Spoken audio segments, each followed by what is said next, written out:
नमस्कार, मैं हूं डॉक्टर डी एन त्रिपाठी। आज हम बहुत ही एक आम लक्षण पर बात कर रहे हैं और यह है फीवर, बुखार। बुखार के बारे में ज़्यादा कुछ ऐसे बताने की जरूरत नहीं, क्योंकि बुखार तो हर घर में होता है, हर बच्चे को होता है, कभी न कभी हर किसी को होता है। लेकिन बुखार को कब गंभीर कहेंगे, कब साधारण बुखार कहेंगे, कब आपको बुखार से घबराना चाहिए, कब नहीं घबराना चाहिए, इसी विषय पर हम बात करेंगे आज। सबसे पहले तो बुखार कब कहते हैं, कब कहेंगे किसी को बुखार है? निस्संदेह जब तापमान शरीर का बढ़ जाता है उसको बुखार कहते हैं। लेकिन बहुत बार ऐसा होता है कि आदमी कहता है कि नहीं, मेरे शरीर, बच्चे का या शरीर जो है गर्म है, हथेली गर्म है, तलवा गर्म है। लेकिन आप इसको ऐसे बुखार नहीं कह सकते। जब तक आप बुखार को नापे नहीं, थर्मामीटर से नापे नहीं, तब तक आप उसको बुखार नहीं कह सकते। और थर्मामीटर से भी नापने पर कितने पर आप कहेंगे कि बच्चे को बुखार है? तो इसके लिए आपके पास एक थर्मामीटर होना चाहिए। थर्मामीटर से बुखार कैसे नापेंगे? दो तरीके से आप नॉर्मली नाप सकते हैं। एक थर्मामीटर बच्चे के मुंह में लगा के नाप सकते हैं, एक थर्मामीटर बच्चे के बगल में लगा के नाप सकते हैं। ज्यादातर बच्चों में मुंह में लगा के थर्मामीटर नापना बुखार कठिन होता है, क्योंकि बच्चे इसको कोऑपरेट नहीं करते हैं।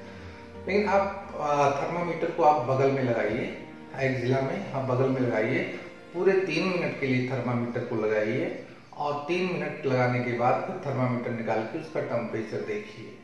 तो अगर आपने बगल में लगा के थर्मामीटर नापा है और टेम्परेचर 99 डिग्री फ़ारेनहाइट से ऊपर बता रहा है, या मुंह में लगा के नापा है और टेम्परेचर 100 डिग्री फ़ारेनहाइट के ऊपर बता रहा है, तो दैट्स मीन बच्चे को फीवर है।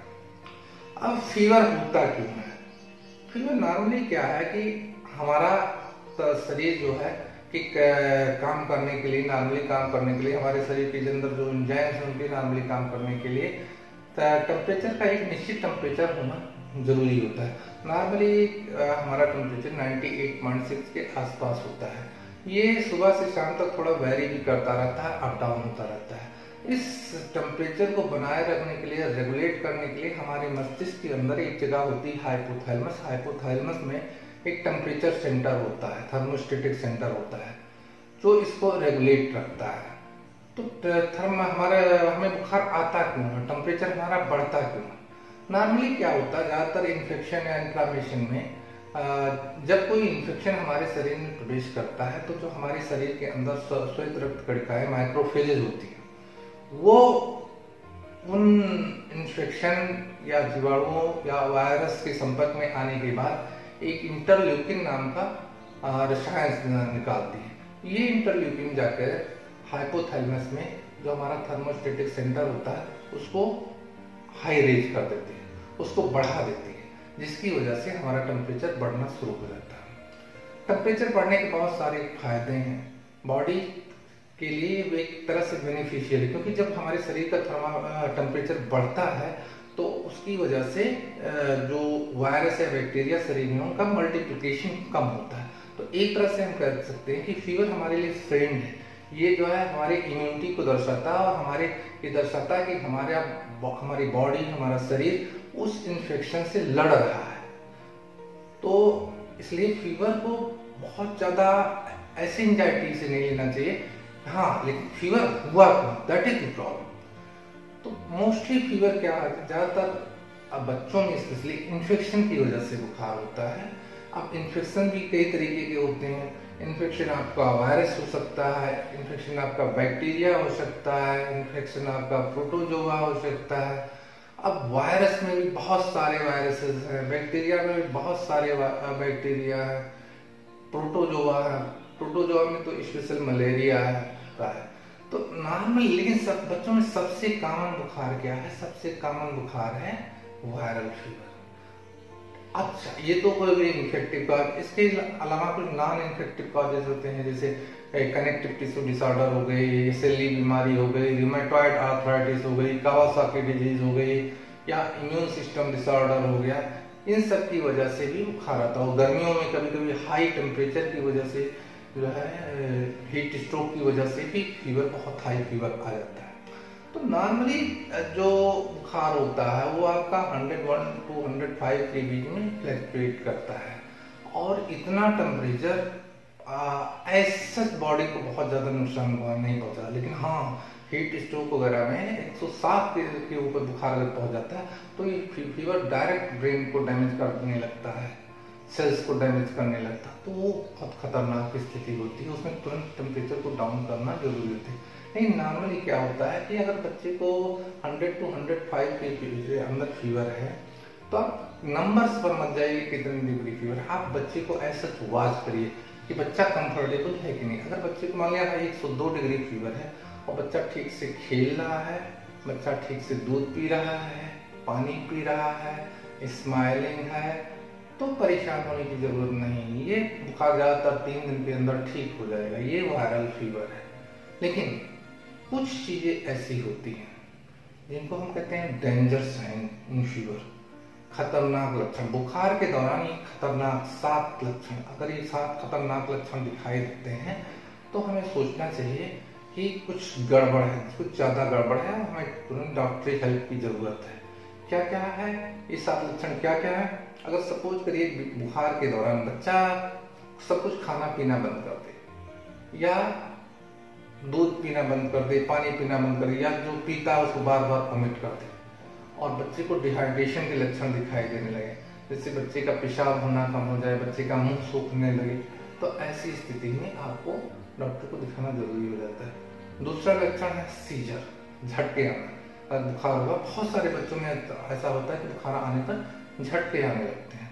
अब झटके एक नॉर्मल फेब्राइल सीजर हो सकता है, जो नॉर्मली बुखार, अचानक बुखार बढ़ने से बच्चों को झटके आ जाते हैं, और कभी कभी ये ब्रेन इन्फेक्शन, मस्तिष्क इन्फेक्शन का भी द्योतक होता है।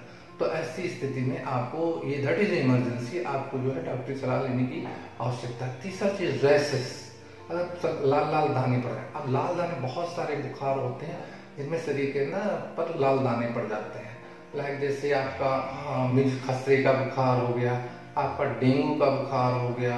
डेंगू में भी चकत्ते पड़ने लगते हैं जब हेमोरेजिक फीवर में जाता है बच्चा, या फिर रिकेट्सियल फीवर हो गए, तो ऐसे चिकन पॉक्स हो गए, इन सब में जो है रैशेज आने लगते हैं। अगर रैशेज आ रहे हैं, दाने पड़ रहे हैं, तो भी आपको डॉक्टर को दिखाने की जरूरत है। इसके अलावा बच्चा अल्टर्ड सेंसोरियम में जा रहा है, मतलब बच्चा बेहोशी में जाने लगे, बच्चा सुस्त होने लगे, तो इसका मतलब इन्फेक्शन कहीं ब्रेन पे तो नहीं है। ऐसी स्थिति में आपको तुरंत इमरजेंसी सलाह लेने की जरूरत है। या बच्चे की उम्र बहुत कम है, बच्चा 2 महीने से कम का है, तो 2 महीने से कम के बच्चों में बहुत जल्दी ही इन्फेक्शन पूरे बॉडी में फैल जाता है, सेप्टिसीमिया में चला जाता है। तो 2 महीने से कम के बच्चों का अगर कोई फीवर हो रहा है तो उसको लाइटली नहीं लेना चाहिए, उसमें इन्वेस्टिगेशन और डॉक्टर को दिखाने की आवश्यकता होती है। या फिर बुखार के बाद साथ बहुत तेज बच्चे को हेडेक हो रहा, तो हेडेक होना भी एक तरह से कहीं ब्रेन इन्फेक्शन, इंसेफ्लाइटिस, मेनिंजाइटिस के भी लक्षण साथ में हो सकते हैं। तो ऐसी स्थिति में भी डॉक्टर को आपको दिखाना जरूरी है। तो आप जानते हैं कि अगर कुल मिला कि ये स्थिति है, अगर मोस्टली बच्चे को वायरल फीवर होता है तो बच्चा को बुखार भले ज्यादा होता है लेकिन बच्चा कंफर्टेबल है, खाता पीता रहता है, और ज्यादातर वायरल बुखार 3-4 दिन में सबसाइड हो जाते हैं, तो ज्यादा पहले। लेकिन अगर ये 7 लक्षण जैसा कि मैंने बताया कि अगर बच्चे को डिहाइड्रेशन हो रहा है, बच्चे को झटके आ रहे हैं, बच्चे को लाल चकत्ते निकल रहे हैं, बच्चे को बेहोशी आ रही है, बच्चे को 2 महीने से कम का बच्चा है, बच्चे को सिर दर्द हो रहा है, ठीक है, या बच्चे को सांस लेने में ज्यादा दिक्कत हो रही है, मान लिया निमोनिया का बुखार हो, तो उसमें भी तुरंत दिखाने की जरूरत है, क्योंकि बच्चा रेस्पिरेटरी, बच्चे बहुत जल्दी रेस्पिरेटरी फेलियर में चले जाते हैं। तो ऐसी स्थिति में आपको तुरंत हॉस्पिटल में दिखाने की जरूरत है। और अगर चलिए ठीक है, इमरजेंसी में रात में बच्चे को बुखार रहा, एज फर्स्ट एड आप क्या कर सकते हैं? तो मोस्टली ज्यादातर घरों में पैरासीटामोल की दवा घर में होती है। एज फर्स्ट एड बच्चे को आप पैरासीटामोल की दवा दे सकते हैं। बच्चे को जो फीडिंग है, फीडिंग कंटिन्यू करिए, और ज़्यादा से ज़्यादा बच्चे को पानी पिलाइए। बच्चे को बहुत ज़्यादा बढ़ाइए नहीं, बहुत ज़्यादा कपड़े में लपेटिए नहीं, बच्चे ढीला कर दीजिए, और हल्का पंखा भी आप चला सकते हैं। और उसके अलावा बच्चे को अगर तेज बुखार आपको लग रहा है, ज़्यादा तेज बुखार है, तो बच्चे को ठंडे पानी से बच्चे की पट्टी भी कर सकते हैं। कोई भी कपड़ा, सूती कपड़ा ठंडे पानी में, ठंडा पानी, चिल्ड पानी नहीं, नॉर्मल टैप वाटर, नॉर्मल नल का पानी है, उसमें कपड़ा भिगो कर बच्चे की पट्टी कर सकते। पट्टी में भी क्या होता है, ज्यादातर लोग खाली माथे पर पट्टी रखते हैं, नहीं, आप पूरे शरीर को भी पोछिए, गीला कपड़ा करके पूरे शरीर की स्पॉन्जिंग करिए। तो इस तरह से थोड़ा टेम्परेचर डाउन हो जाएगा। और अगर बच्चा बहुत सिक लुकिंग नहीं है, बच्चा बहुत ज़्यादा बीमार नहीं लग रहा है, तो आपको घबराने की ज़रूरत नहीं है और दूसरे दिन आप बच्चे को दिखा सकते हैं। तो इस तरह से बुखार की बात हुई। और इस समय तो कोरोना संक्रमण भी चल रहा है। अगर आपके आसपास कोरोना के मरीज पाए जा रहे हैं और उसके बाद बच्चे को बुखार आ रहा है, या घर में किसी को कोई और को बुखार आ रहा है और उसको कोरोना के लक्षण मतलब सर्दी जुकाम खांसी सांस लेने में दिक्कत भी साथ में है, और इसके अलावा जो है या घर में कोई बाहर से आया हुआ है या कहीं दिल्ली बॉम्बे से कोई आया हुआ है और उसके बाद आने के बाद घर में ऐसे लक्षण आ रहे हैं बुखार के, साथ में सर्दी जुकाम खांसी सांस लेने में दिक्कत हो रही है, तो हर अस्पताल में, लगभग सारे अस्पताल में कोरोना हेल्प सेंटर बनाए गए हैं। वहाँ पर जाके आप एक बार दिखा सकते हैं और डॉक्टर को ऐसा लगेगा कि आप में कोरोना के लक्षण दिखाई दे रहे हैं तो वो जांच कराएगा। जांच करा के अगर कंफर्म होता है कि कोरोना है तो उसका भी इलाज हो जाएगा। मोस्ट ऑफ दी कोरोना में ज़्यादा कुछ होता नहीं, 90 to 98% पेशेंट ठीक ठाक हो जाते हैं, 1-2% में ही कॉम्प्लिकेशन आते हैं। तो इससे भी बहुत ज़्यादा घबराने की ज़रूरत नहीं है और अपने मर्ज को छुपाने की ज़रूरत नहीं है। तो इसलिए ये रही बुखार की बात। आशा है आपको इससे लाभ होगा।